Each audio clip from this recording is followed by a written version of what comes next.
los propósitos de la Corporación Universitaria Remington es estimular a los gestores exitosos de ideas, de empresas y de negocios, de modo que sirvan de ejemplo y de motivación a las generaciones futuras.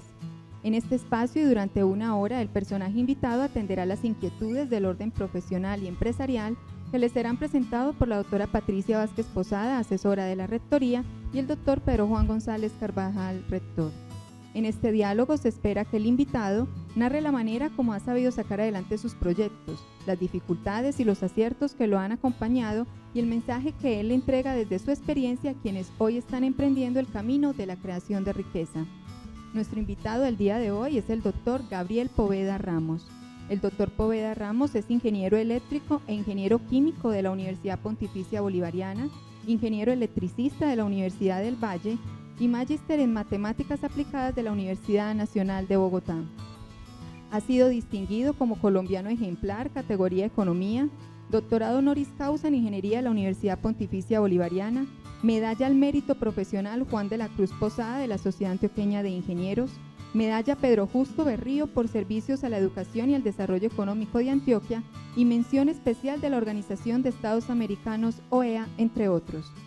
Cuenta con una destacada experiencia académica y docente en instituciones como la Universidad de Medellín, Universidad del Valle y la Universidad Pontificia Bolivariana. Asimismo, es cofundador de Colciencias y fundador de la Universidad Tecnológica de Pereira, cofundador de las asociaciones Sociedad Colombiana de Matemáticas, Instituto Colombiano de Ingenieros Químicos, fundador de ASIEN y fundador de Ingeniería Química de la UPB. Cuenta con numerosas publicaciones como Algunas ecuaciones funcionales, Lecturas matemáticas, Andy y la industria en Colombia, 1944-1984, 40 años, Bases para una política de desarrollo científico y tecnológico en Colombia, Con fama, precursor y protagonista del subsidio familiar en Colombia, 1954-1989, 2 siglos de historia económica de Antioquia, entre otras. Doctor, bienvenido. Muy buenos días para toda la comunidad de la Corporación Universitaria Remington a lo largo y ancho del país. Patri, buenos días. Muy buenos días, doctor Pedro Juan. Lo que doctor tenemos Gabriel. hoy es una cosa espectacular. Yo personalmente me inclino ante la integridad y ante la majestad de la sabiduría.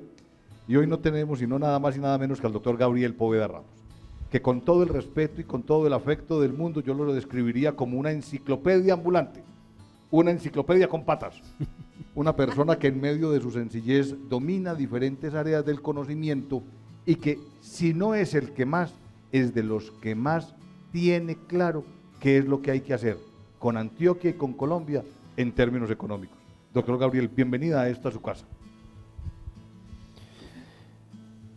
Muy buen día a todos ustedes, primero que todo, luego a doctor Pedro Juan, mi invitante, a Patricia y a Lina, que hizo una presentación de mi persona demasiado encomiástica. Dice un proverbio popular antioqueño que en riqueza y santidad, la mitad de la mitad. Eso se puede aplicar a las generosas palabras de Pedro Juan y de Lina. Bueno, he venido para tener el gusto de conocer la fundación en su sitio. Tenía una antigua y grata amistad con Pedro Juan. He conocido en este corto rato de unos minutos gente muy querida y muy amable. Encuentro un espíritu de colaboración, amistad, inclusive fraternidad entre todos ustedes, porque he conversado con algunos de los muchachos que están en el hall preparándose para su conferencia de medicina, su entrevista de medicina. De manera que me siento muy gratamente acompañado por todos ustedes. Me pongo a su disposición para que conversemos sobre el tema que ustedes propongan o que Patricia y Pedro Juan propongan, y trataremos entonces de seguirnos rigurosamente al horario.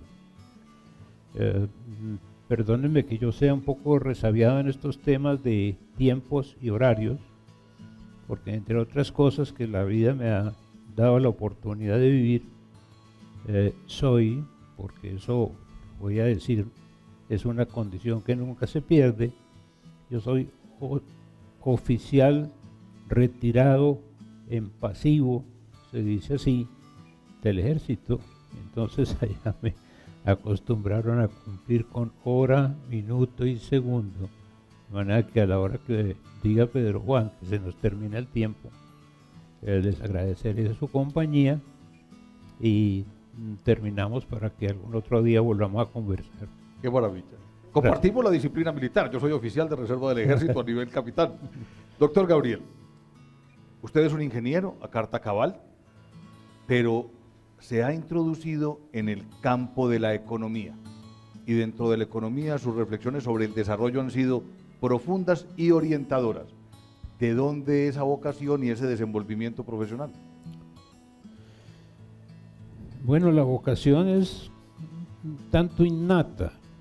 Yo diría que surge es del amor emocionado y fanático que tengo por una entidad que se llama Colombia. ¿Y quiénes son Colombia? Ustedes y 46 millones de personas. Y a mí me duele, y digo que me duele, y voy a decir por qué, me duele el destino de ustedes y de 46 millones de personas. Porque desde que yo tengo conciencia de mis actos, de mis ideas, de mi pensamiento, que fue desde muy temprano en la vida, solo muy pocas veces, en mis 81 años de vida, solo muy pocas veces he visto conducido bien este país. Entonces, eso desde muy temprano me despertó la vocación, necesidad de conocer pues más cercanamente y más íntimamente qué es esta novia que yo llamo Colombia, y pronto me di cuenta de que para conocerla hay que conocer dos temas: su historia y su economía. Su historia, porque la historia es la que enseña de dónde vinimos a dar aquí, por qué estamos aquí, cuáles fueron los graves errores del pasado y cuáles fueron los grandes aciertos del pasado. Entonces la historia, especialmente la de Colombia, es también otro de mis gustos de estudio. Y la economía, porque es un tema que a cada persona, aquí, ahora, en toda Colombia, en todo el mundo, le toca asumir, porque cada día que uno transcurre tiene que ganarse la subsistencia, tiene que relacionarse con los demás, intercambiar con los demás bienes y servicios, etc.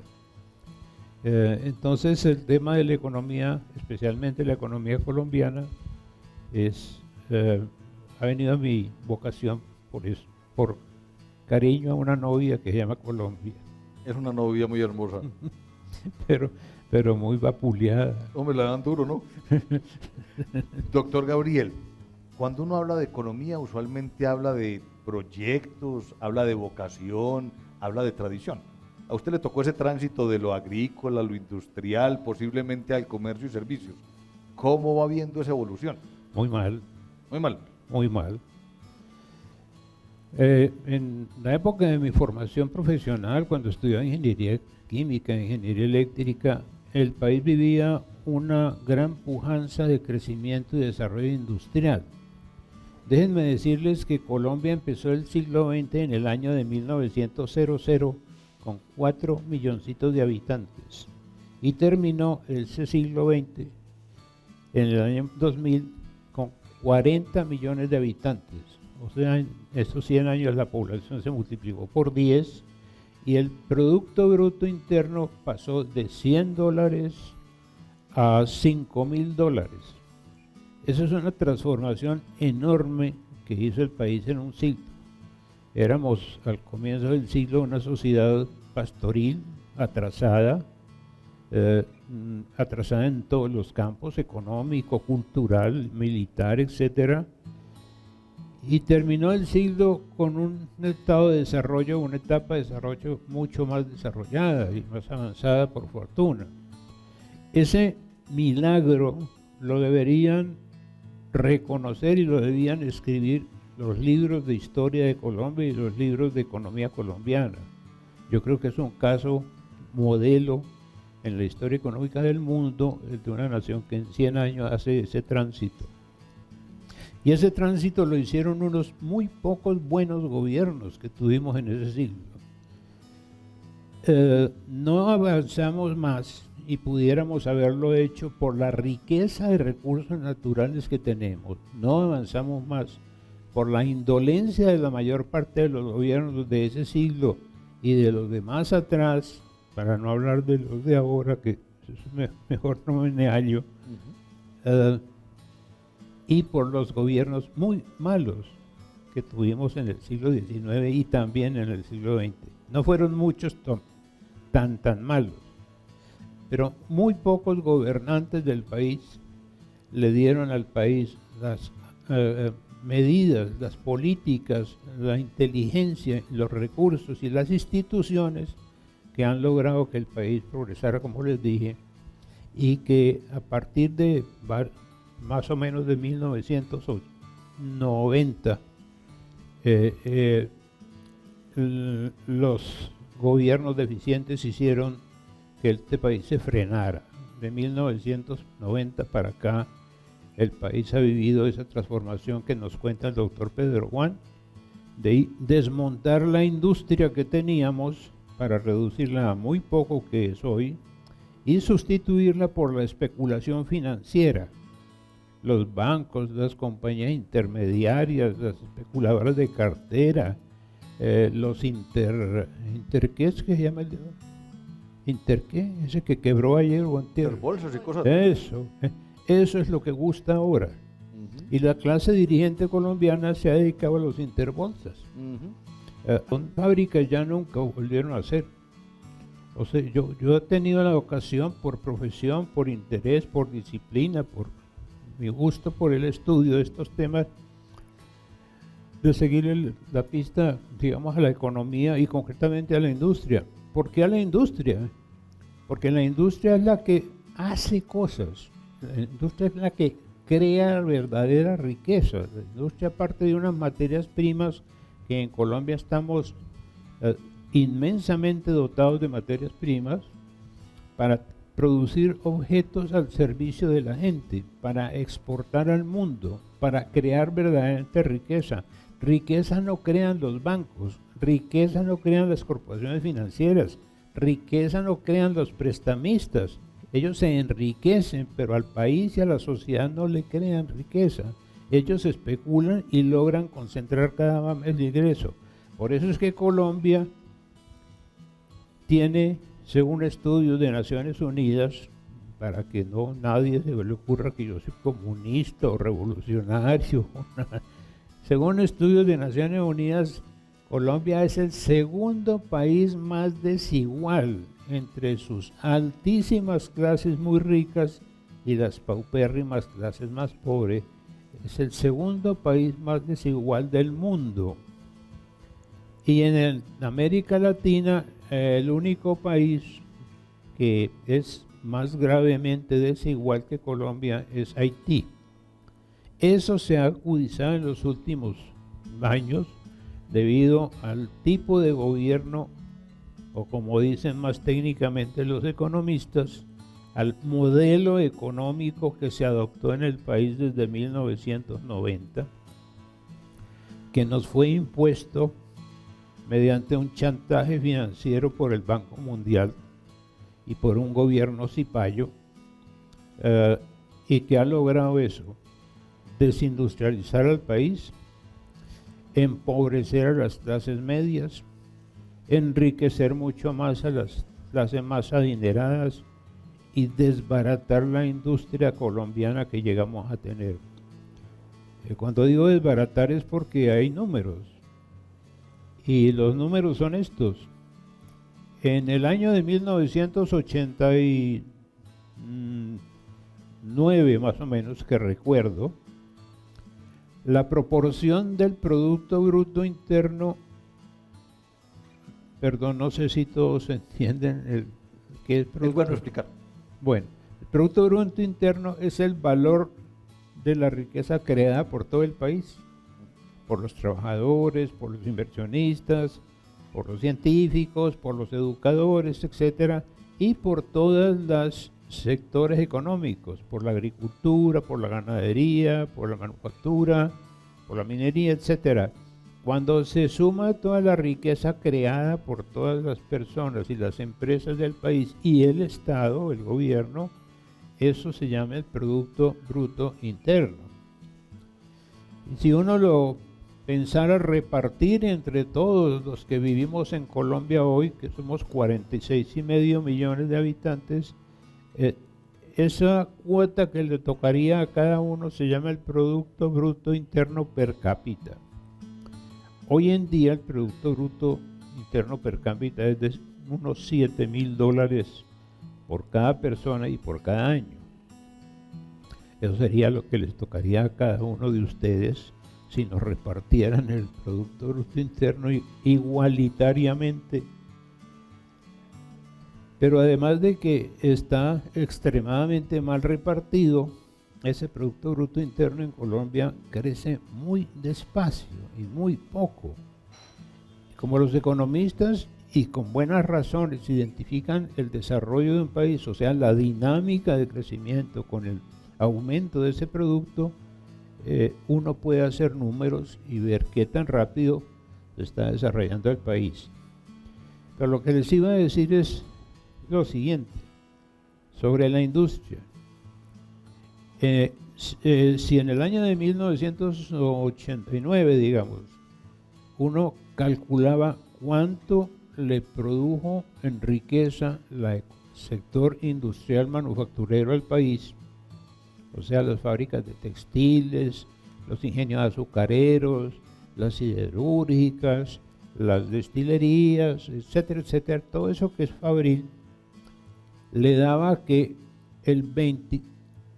la parte que aportaba la industria manufacturera fabril al Producto Bruto Interno era el 25%.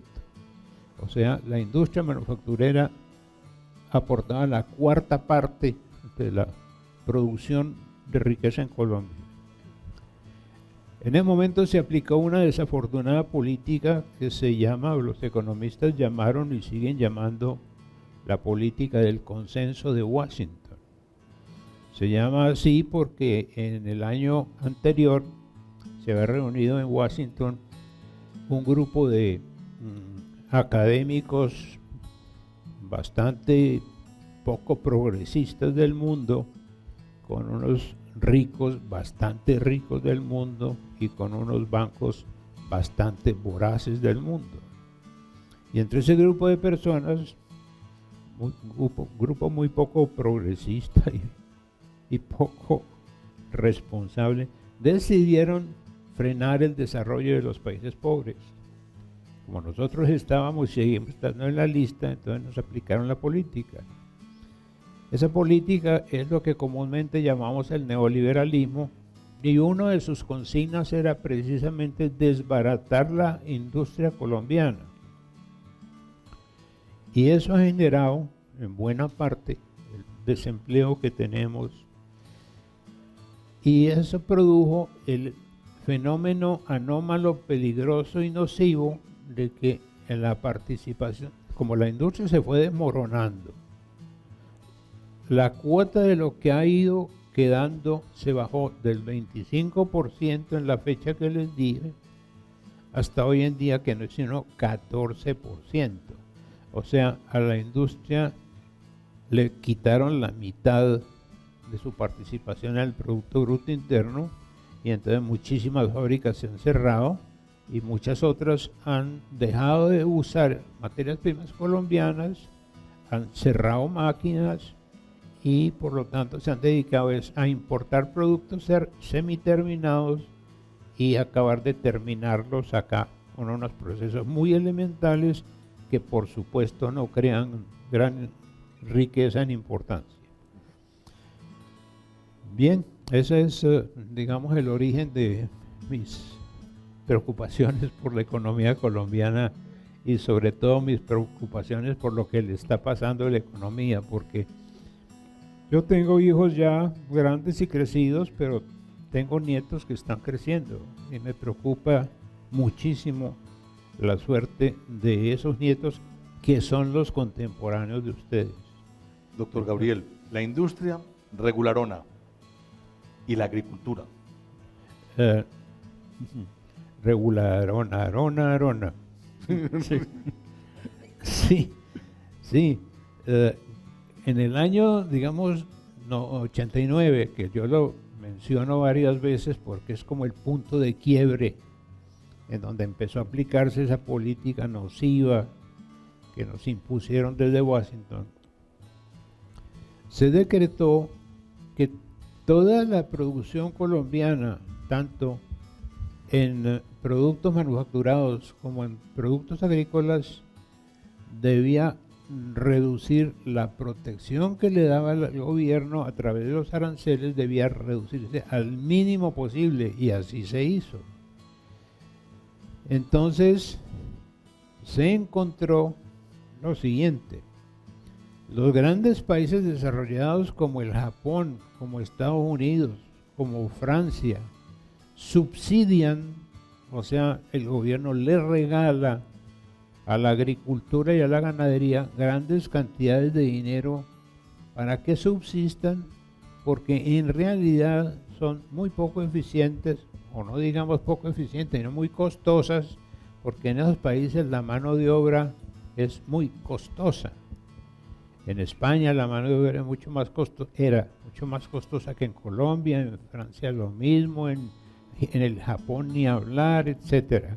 Entonces los gobiernos, para no tener revoluciones campesinas en su casa, le regalaban a los campesinos para que siguieran produciendo y siguieran viviendo y no tuvieran que abandonar el campo. Entonces, por esos subsidios, esos países lograban que sus campesinos pudieran vender en Colombia mucho más barato los productos cultivados allá que los que cultivamos nosotros aquí, porque aquí no tenemos plata en el gobierno para subsidiar a los campesinos. El gobierno necesita universidades, hospitales, educación, etcétera. Entonces se encontró con esas rebajas de aranceles, que empezaban a entrar productos agrícolas en grandes cantidades. Por ejemplo, maíz. Todos ustedes comen arepitas. Las arepitas se hacen con un maíz que se llama el maíz blanco. En el año que les menciono, de 1989, en el país se importaban 100.000 toneladas anuales de maíz blanco. Hoy en día se importan 1.200.000 toneladas anuales de maíz blanco, porque la producción colombiana de maíz blanco se fue al suelo, o sea, por esa política que les cuento que nos impusieron desde aquella época. Colombia era un país que tenía una floreciente industria textil.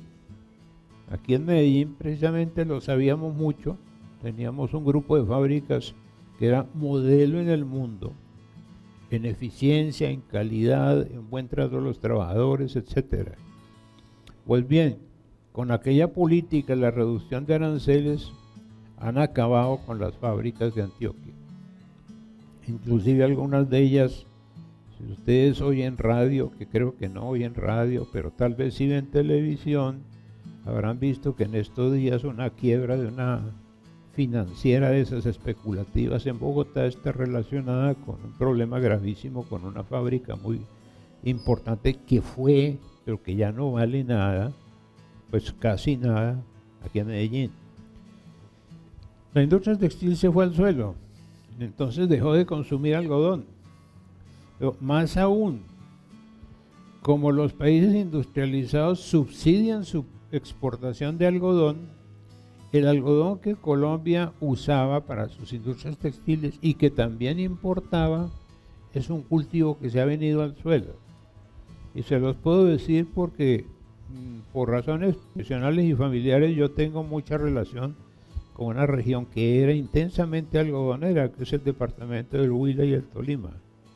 Hace un mes más o menos estuve recorriendo las tierras y ya no hay ni una mota de algodón en esos campos. En fin, la agricultura ha sufrido tanto como la industria. No tan duro, pero casi tan duro. El hecho es que, para resumir el cuento de la agricultura, les digo que en la época referida del punto de quiebre desafortunado del año de 1989, el país importaba más o menos menos de 1 millón de toneladas de alimentos. Hoy importa 12 millones de toneladas de alimentos.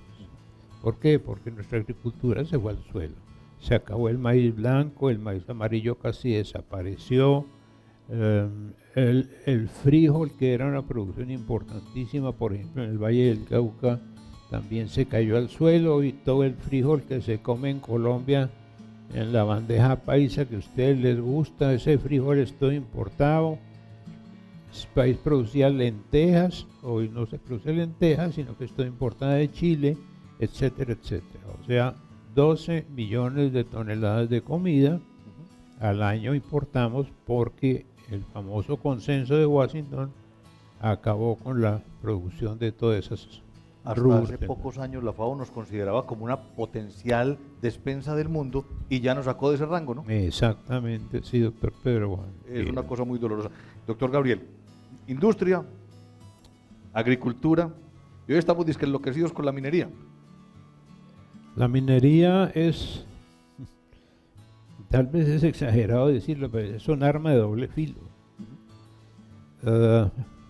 Lo primero que a uno se le viene a la mente cuando le dicen, pues, es que la minería nos va a salvar, especialmente la minería de oro, que ahora los tiene tan emocionados a los banqueros extranjeros.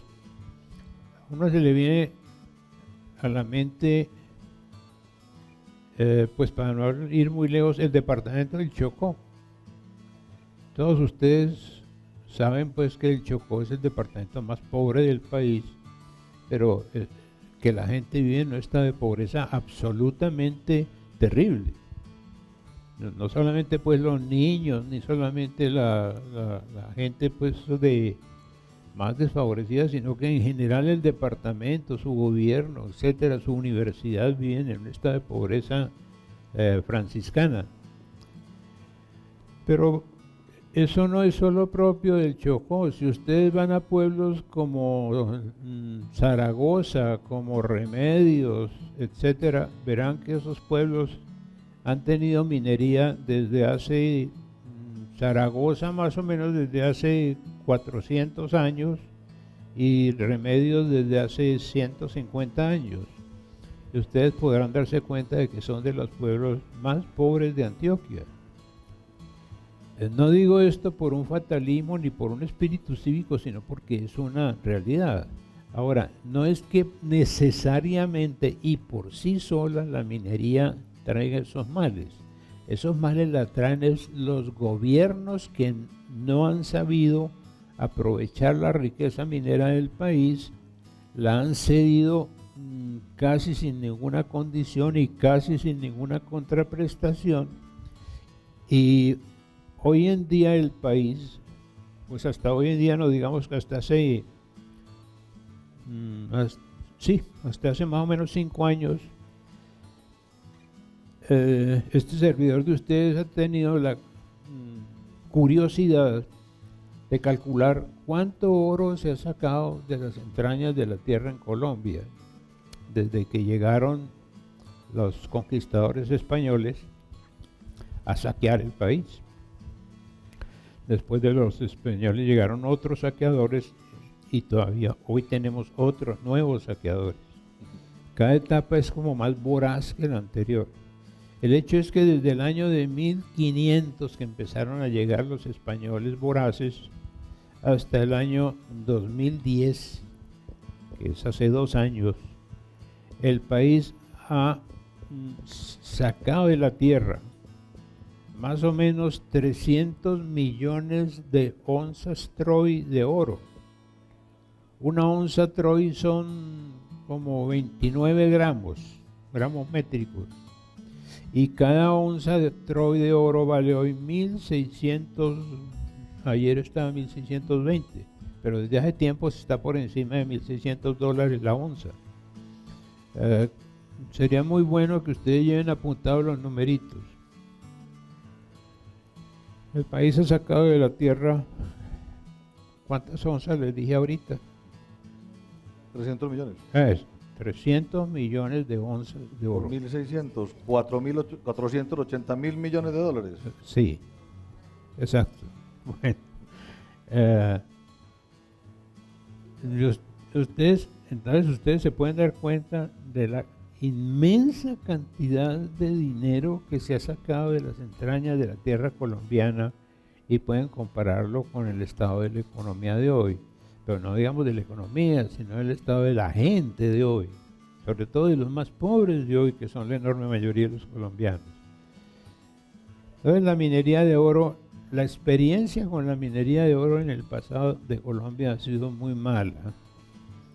Y no es tanto porque los extranjeros sean muy perversos, que sí lo son, no digamos muy perversos, sino muy angurriosos, como decimos aquí en Antioquia, que sí lo son, sino porque la mayoría de nuestros gobiernos han sido malos gobiernos o muy mediocres gobiernos que han dejado llevar esa riqueza sin exigirle contraprestaciones. Y hoy nos exponemos a ese riesgo. En este momento, por ejemplo, a las compañías que sacan el oro del país, bien sea de socavones o de los ríos o de los aluviones, les cobran como regalía. La regalía es una cuota que paga en cualquier país del mundo una empresa que saca recursos naturales de un país. Entonces esa regalía se le paga al Estado. Sí. El Estado colombiano cobra hoy a los que sacan oro y se lo llevan el 4% de esa producción. En países como Sudáfrica, que es también una gran producción de oro, la regalía que les exige a las compañías mineras de oro es de 28%. Y eso es más o menos el nivel normal de regalías para el oro en este momento, que está generando tanta plata. Es el nivel normal de regalías entre los países auríferos. Aquí tenemos el 4% desde el siglo XIX y nunca se les ha ocurrido subirlo. No, pues ¿para qué? De pronto ganamos plata, ¿cierto? En cambio, para producir sal, que es menos costosa que el oro, que es más común de todo el mundo, que cobran el 11% del valor de la sal que se extraiga. Es un absurdo que por cada $1.000.000 de oro que se le sacan al país, cobren solo el 4% para el gobierno, y a los que son colombianos que sacan las salecitas y les cobran el 11% de cada $1.000.000 de sal que sacan. Eso es una sola manifestación de la forma tan absurda y negligente, incompetente y de pronto en algunos casos tal vez hasta corrupta, como se ha manejado en general la minería en Colombia, que ha sido muy mal.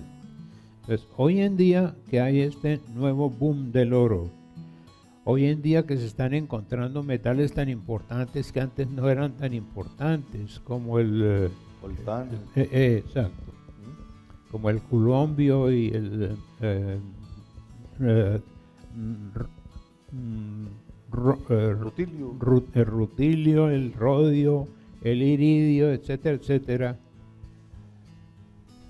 Eso hoy en día los gobiernos el gobierno actual y los gobiernos de los últimos 10 años, eso es como si no lo tuviéramos. Eso se exporta del país, o bien pagando unas regalías insignificantes, sin control por parte del Estado, y en algunos casos clandestinamente.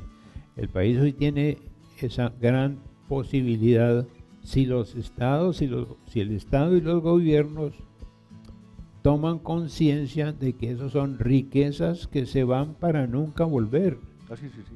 porque esos son riquezas, recursos que se llaman no renovables. Ese oro nunca volverá a nosotros. De manera que todo eso es riqueza que estamos perdiendo a largo plazo. Por lo tanto, debían tener para el país una remuneración adecuada, que no es la que están teniendo hoy. Con el petróleo la situación no es tan grave ni tan para el país, pero no es equitativa. Los países productores de petróleo, como lo es Colombia, tienen siempre condiciones económicas mejores para su propio país que las que Colombia ha concedido en los últimos 10 años. Llegamos a tener una muy buena legislación petrolera por allá en el año de 1970, 80, etcétera, pero de un tiempo para acá entonces la han ido cambiando en beneficio de las empresas internacionales, no en beneficio de Colombia. Entonces, en materia de petróleo, hoy en día hemos desmejorado las condiciones para Colombia. Sin embargo, no son todavía tan malas como el caso del oro. En otros metales, como el níquel, que también se exporta, y como la plata y el platino, la situación es parecida a la del oro. Me dicen que ustedes, los jóvenes de hoy, no ven televisión. Yo creo que en buena parte tienen mucha razón, porque la televisión colombiana es bastante malita. Pero en el días pasados pasó por televisión una serie de programas hechos por un periodista de Bogotá, Mauricio Gómez, sobre qué está pasando con la minería en Colombia. Créanme que lo que muestra ahí este periodista con imágenes captadas por él mismo, con datos sacados de fuentes oficiales, lo que él muestra ahí es mucho más grave de lo que yo les estoy contando. Es saqueo sistemático. El saqueo sistemático de la riqueza aurífera del país y de la riqueza en níquel. Y deterioro ambiental. Para no hablar de eso, que es todavía peor. Porque el efecto del deterioro ambiental, con los métodos que hoy están usando, que son métodos mucho más destructivos, hacen mucho más grave el fenómeno de la explotación, especialmente del oro, sin control por parte del gobierno, o con mal control por parte del gobierno. Esto último se ha acentuado, pues especialmente en los últimos gobiernos, porque más o menos hace 10 años los gobiernos le dan poca importancia al tema ambiental, por la razón que sea. De manera que en materia de minería tenemos frente a un arma de doble filo. Si los gobiernos la manejan bien, con espíritu colombianista, buscando el beneficio auténtico de la nación, que la nación son ustedes y 46 millones de seres humanos, si lo maneja bien el Estado puede ser una fuente real de riqueza muy grande, porque todavía tenemos mucho oro en las entrañas de la tierra. Doctor Gabriel, uno habla de la economía legal, buena, regular o mala, pero sí. Legal, la agricultura, la industria, la minería, ya hablamos, ni hablemos de los servicios para no botar corriente, pero ¿qué pasa con el impacto del narcotráfico en este país? El narcotráfico, como ustedes saben, tiene pues muchas implicaciones, aparte de la parte criminal, y pues eso sería interminable, y además yo no soy ducho en ese tema. El narcotráfico tiene consecuencias, aparte de que es una economía muy floreciente, porque maneja más o menos, según se dice, algo como 5.000 o 6.000 millones de dólares anuales. Tiene en la economía del país muchos otros impactos. Uno de los impactos que tiene el narcotráfico es que como el país exporta tanta cocaína y tanta marihuana, ese renglón es una fuente muy grande de dólares para el país. O sea, eso trae al país grandes cantidades de dólares y hace que cada dólar en el país esté valiendo poquito, porque hay demasiados, por decirlo así. Y entonces, si hay poquitos dólares, a alguien que no es un cocalero ni un traqueto, sino que es, por ejemplo, un agricultor honrado que exporta, digamos, flores. Cuando ese exportador va a exportar sus ramos de flores, entonces le traen unos dólares que son de los cotizados en el mercado mundial. Pero al entrar a Colombia, esos dólares de venta, que entran por exportaciones valen poquitos porque el dólar en el país vale poquito. Entonces eso es un desestímulo a la producción nacional y a la exportación de bienes del país. Ese es un efecto económico global, digamos macroeconómico muy fuerte, y yo creo que los gobiernos últimamente, por ese modelo económico de que les hablé, no le dan mucha importancia a eso, porque eso ha afectado no solamente a los de las flores, sino a los del café, que también todavía exportamos, a los del cacao, que exportamos un poquitico y les ha dado muy duro, etcétera. Lo que llaman revaluación del dólar afecta a todos los exportadores y a los productores internos también. Ese es un efecto. El otro efecto entonces ya es ambiental, porque tanto la cocaína que se cultiva en las montañas ha llevado a los cocaleros y a los sembradores a talar enormes cantidades de bosques de montaña en Colombia, y eso está contribuyendo a los problemas de colmatación de los ríos, de crecientes exageradas de los ríos, de sedimentación de los cauces, etcétera, etcétera. Y por otra parte está conduciendo también, ahora por el lado de la minería de oro ilegal para financiar narcotráfico, está conduciendo a la mayor destrucción de los cauces de agua, como está pasando aquí en el nordeste de Antioquia. Entonces el tema del narcotráfico es un tema supremamente grave, muy dañino. A mí me parece que las políticas que han usado en el mundo impuestas por Estados Unidos han sido políticas absolutamente negativas. No han logrado, por supuesto, controlar el problema del tráfico y de la siembra y de la producción. Eso tiene su evolución, por supuesto, y es adoptar unas políticas racionales y bien controladas de despenalización de la producción de oro, de drogas. Eso es muy controvertible, pero ya inclusive hay unos gobiernos que están empezando a proponerlo. Nuestro presidente, el doctor Santos, inclusive ha tenido la valentía de por lo menos decir que eso hay que estudiarlo, que eso pues es para los norteamericanos, para los gringos es un anatema. Fíjense, pero legalizan la marihuana, ¿cierto? Sí. Que es su doble moral. Sí, exacto. Acaban de legalizar la marihuana en varios estados de los Estados Unidos. A los Estados Unidos no le conviene mucho que este problema se resuelva a nivel mundial, porque los Estados Unidos son los mayores exportadores de armas del mundo. Y como ustedes saben, el negocio del narcotráfico, su principal insumo no son los productos químicos, sino las armas. Entonces, hay grupos muy poderosos en Estados Unidos que no quieren que en el mundo se resuelva el problema del narcotráfico, porque ellos son los que venden metralletas, morteros, armas.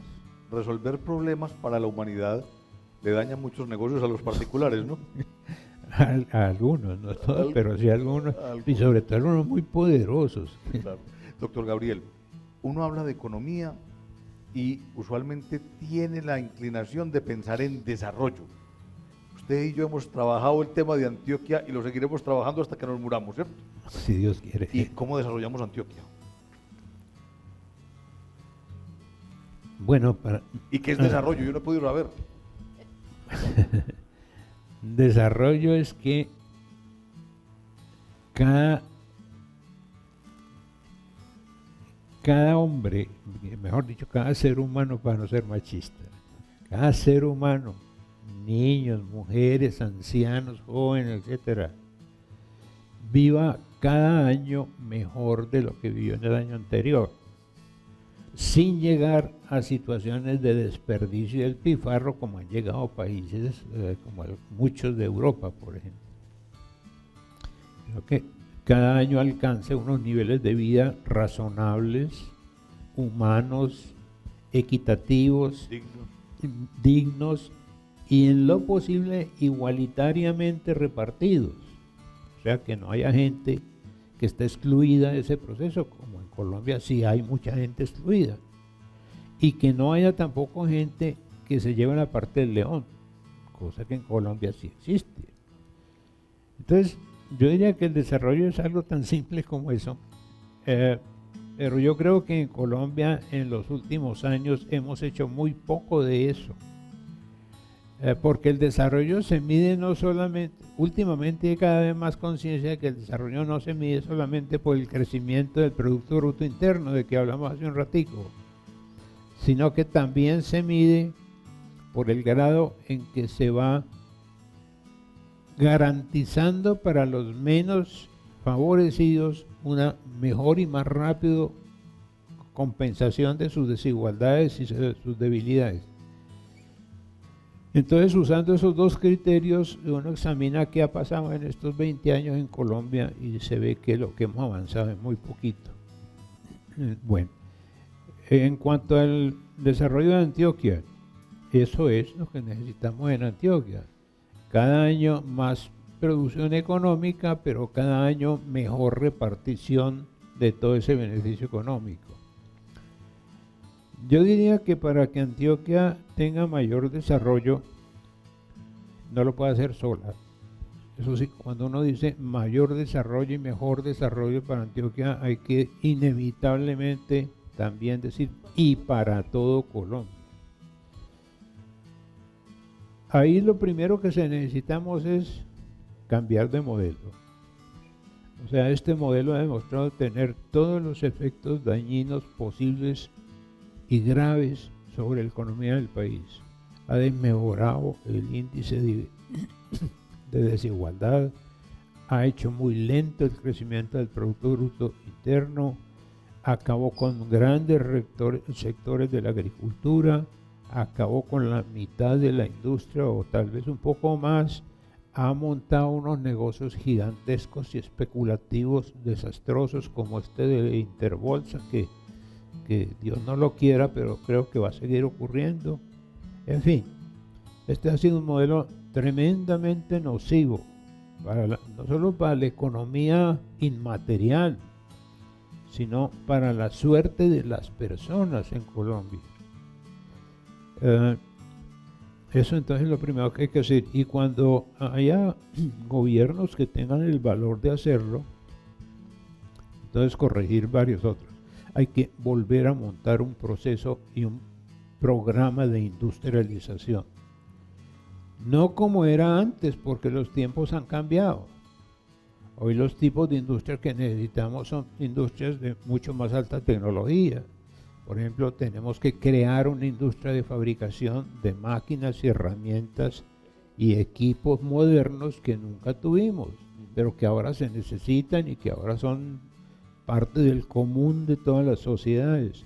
Tenemos que volver a establecer los sistemas de ferrocarriles que tuvimos, que como hubo en el pasado, pero no los que tuvimos, porque hoy las vías que se necesitan van por otras partes. Y hoy en día no podríamos volver ni a las locomotoras viejas de vapor, las del chuchu, ¿no? ni las diésel tampoco. Hoy en día tendremos que volver a hacer, si algún día los gobiernos se dan cuenta de que tenemos que hacerlo.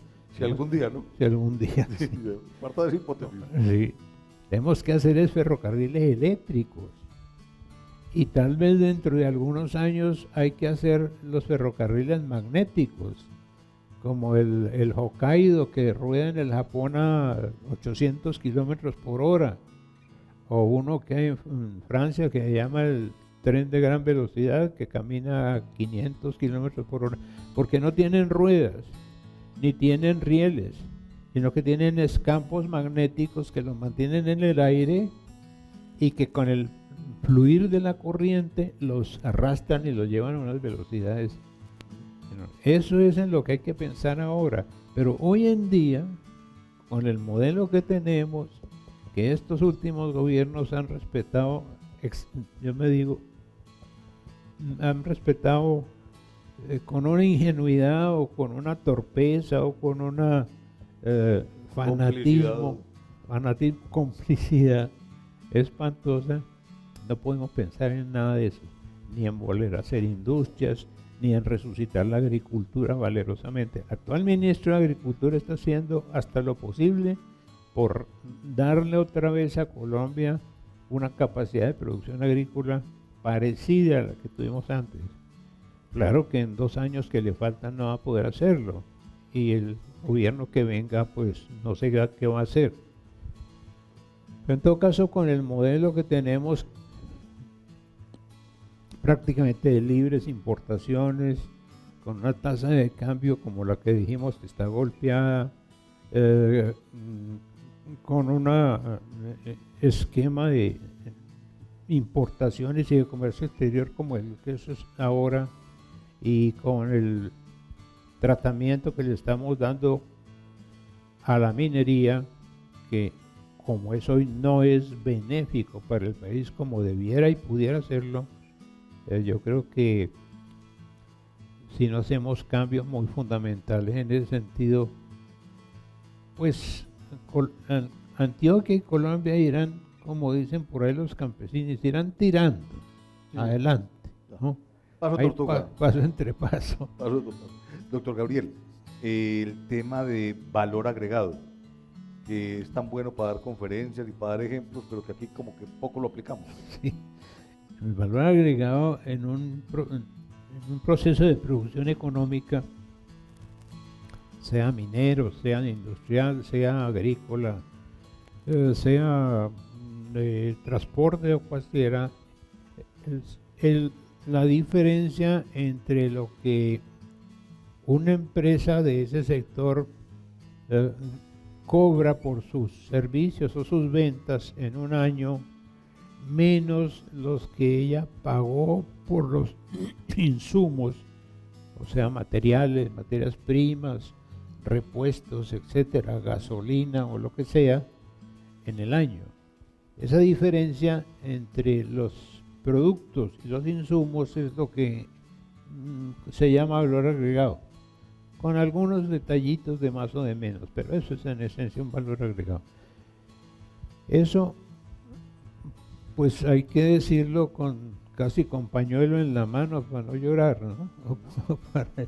o para secarse las lágrimas. Eso en todos los sectores ha mermado. ¿Ha mermado? Claro, especialmente en la industria, como decíamos antes. Antes teníamos industrias textiles que producían textiles en gran cantidad y exportaban textiles en gran cantidad, de gran calidad, entre otras cosas. Y para eso consumían algodón nacional. Bueno, hoy las industrias, no solamente textiles, casi han desaparecido las fábricas, sino que lo que fabrican en telas o hilazas, etcétera, la mayor parte lo hacen es con algodón extranjero. Entonces, lo que se queda en el país de la industria textil, el porcentaje es mucho menor que lo que se quedaba antes, porque antes consumíamos dentro del país las telas y el algodón. Hoy en el país producimos las telas, pero no es con algodón colombiano, sino con algodón egipcio o hindú. Entonces en el país queda mucho menos que lo que quedaba antes. Y eso mismo podríamos decirle en la industria siderúrgica, de la industria de los ingenios azucareros, de las industrias madereras, de las industrias químicas, sí que es cierto. Fíjense ustedes, por ejemplo, en el caso de la industria química, que la conozco más de cerca, antes de este modelo dañino del consenso de Washington, Colombia era un gran productor y exportador de productos químicos derivados de la sal, que se fabrican cerquita a una población que se llama Zipaquirá. Pues hoy desapareció esa industria y también ha ido desapareciendo la producción de sal. el país ya no solamente no exporta sal como era antes, sino que hoy importamos sal. Importamos sal del Perú, por ejemplo. Los dioses. Entonces, Sí, doctor Gabriel, imposible no aprovechar estos 3 minuticos que nos faltan, simplemente para tratar de que usted nos cuente cómo visualiza Antioquia en 50 años. ¿Y por qué no a Colombia también en los 50 años? ¿A qué nos vamos a dedicar? ¿Si nos vamos a poder dedicar a alguna cosa? ¿Estaremos vivos? ¿Qué pasará con nosotros? Me ponen en un plan muy difícil, Pedro Juan, que es el de profeta y profeta de calamidades. De calamidades, por Dios. Bueno, dentro de 50 años, hubo un economista muy sabio por allá, principios y mediados del siglo XX, que se llamaba inglés, Lord Sir Keynes, se llamaba, ¿cómo era Keynes? Robert, bueno, un señor de apellido Keynes. Keynes. Keynes, un hombre muy sabio, un economista magnífico. Una vez le dijeron, mire, es que suprimamos la intervención del Estado, dejemos que el mercado maneje las cosas solo, eso se arregla siempre solo. Y él decía, no, eso no es así, el mercado hay que respetarlo, claro, hace cosas muy buenas, pero no todo es bueno. El mercado produce crisis, como la crisis que estamos viviendo ahora en Europa, por ejemplo, que la hicieron los mercados, los banqueros más exactamente. Y entonces decían, no se preocupe, señor Keynes, pero es que a largo plazo las cosas se arreglarán.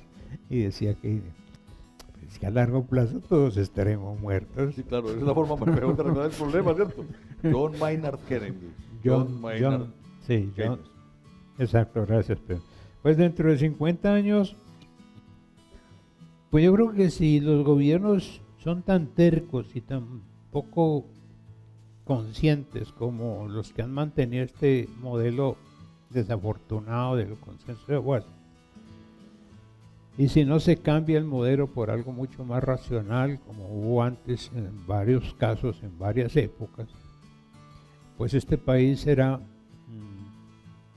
un país tan insignificante como las Islas Fiji. Las Islas Fiji son 4 islotes por allá en la mitad perdida del Océano Índico, que son dizque una república. Pero nadie sabe dónde están, ni nadie va allá, ni eso no crece, ni qué hacen, sino bañarse en el mar y recibir sol. Bueno, yo creo que, sin exagerar, si no cambiamos el modelo, más o menos por allá vamos. Tal vez aquí tendremos más revoluciones y más FARCs y más ELNs y más violencia, eso sí, porque la injusticia extrema genera violencia. Yo me atrevo a decir, aunque suene un poco exagerado, un poco peligroso, que parte de la violencia extrema que tenemos en Colombia, parte de la injusticia extrema que tenemos en Colombia. O sea, para decirlo con palabras un poquito duras, este será un país inviable.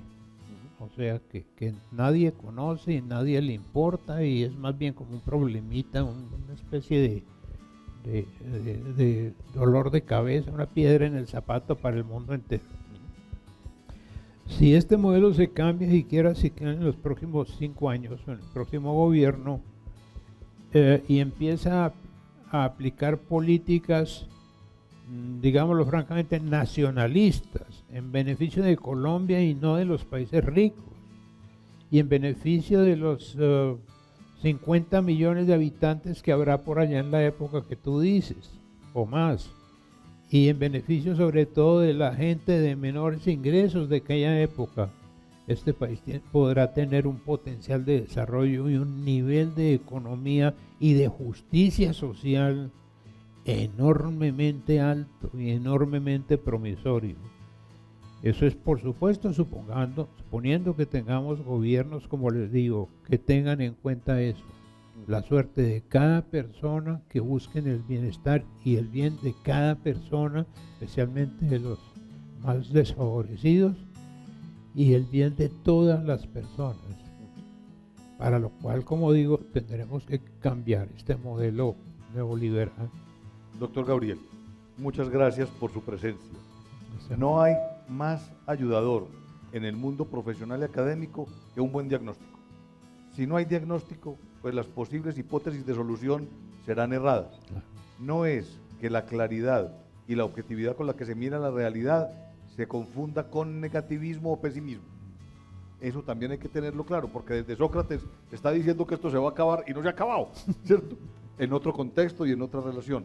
Pero para las generaciones nuevas, experiencias como estas, reflexiones como estas, invitación a conocer la historia, invitación a tener conciencia geográfica e histórica, son importantes para tener una base clara donde se pueda aplicar la profesión de cada uno de ustedes. Sin objetivos para Colombia, sin objetivos para Antioquia, sin objetivos para el terruño, pues es muy difícil que salgamos adelante. Patri, muchas gracias. Doctor Gabriel, mil gracias. Esta es y será su casa. Muchísimas gracias, doctor Pedro Juan, Patricia, muchas gracias. Y nuevamente a todos ustedes, muchas gracias por su atención y por su paciencia. Espero que salgan muy renovados aquí, pero con, como decimos ahora, con espíritu positivo y energía positiva. Cambiemos pacíficamente el modelo. Eso está muy bien. ¿Lo cambiamos nosotros o nos lo cambian a la fuerza? A ustedes muchas gracias. En la próxima ocasión nos veremos en Memorias del Sol.